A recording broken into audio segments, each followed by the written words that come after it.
Good day, merry meet. My name is Glynis. I am the Witch of Whitetail Hollow.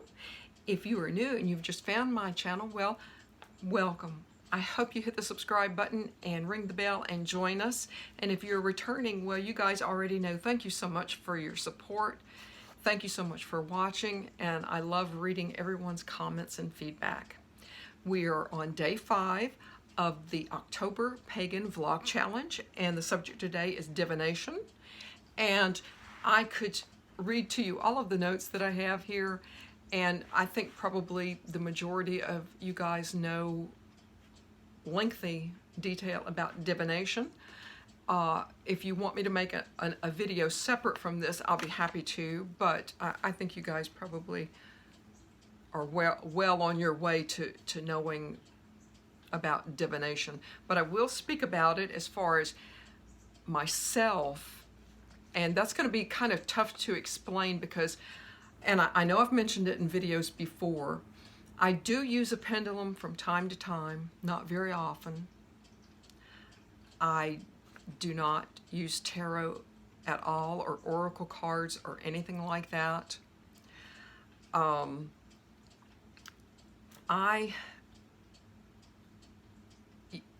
As far as my divination is concerned, it is just something that has always happened to me. Just to give you a wee bit of an example, now the definition of divination is the art or practice that seeks to foresee or foretell future events or discover hidden knowledge.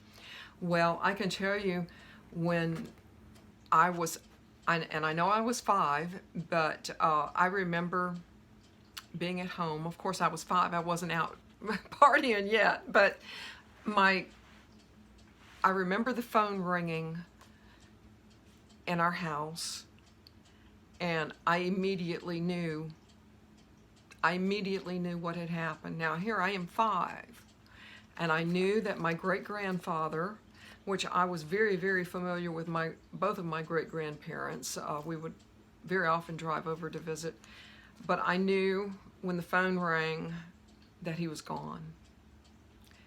And I started to cry. And I mean, not blubber, but I teared up, and I knew what was going on. And I remember very well my mother hanging up the phone, walking into the bedroom and going, "What's wrong with you? You know, what has happened?" And I blurted out to her, you know, he's gone. He's gone. You know. And she didn't say any more about it.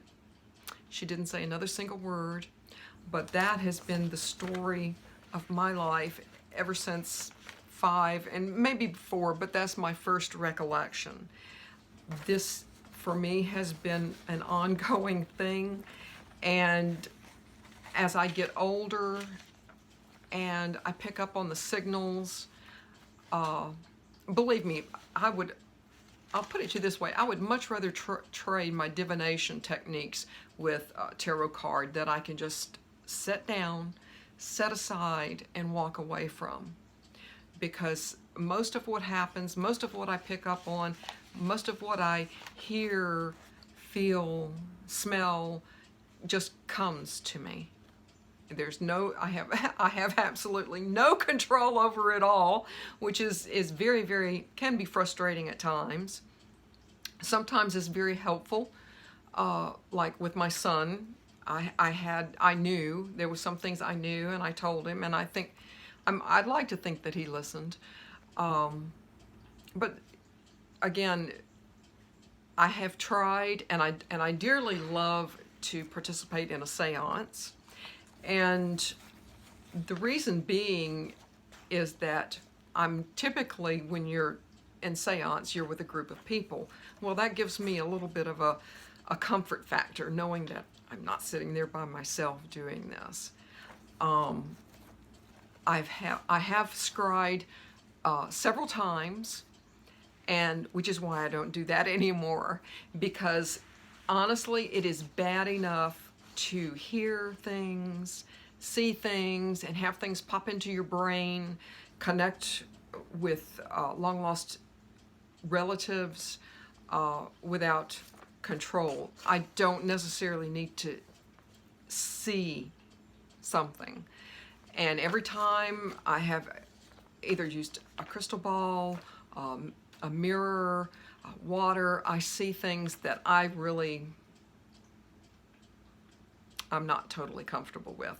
So I kind of leave that alone. Thank goodness I leave that alone. Some things I do see, and you know, it's just one of those things that you have to deal with. But as far as divination is concerned, there's not anything that I do special.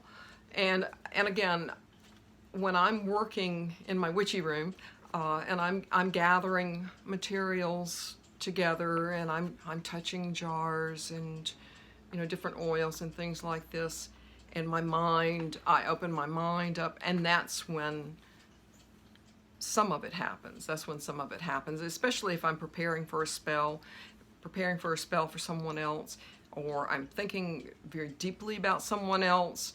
And for me, it's just a matter of sitting and just opening my mind and letting, you know, if you're uptight at all, just kind of letting it go and just listening. To me, it's just a matter of listening. So, you know, I know that's kind of pretty vague, but that's been my experience all of my life. So, and if I carry on too much farther with it, I'm going to get into the subject of tomorrow's vlog. So with that, I will say thank you so much for indulging me. I hope you guys have a wonderful day, evening, night, and with that, I will say merry part, but I so hope to merry meet again. Goodbye, guys.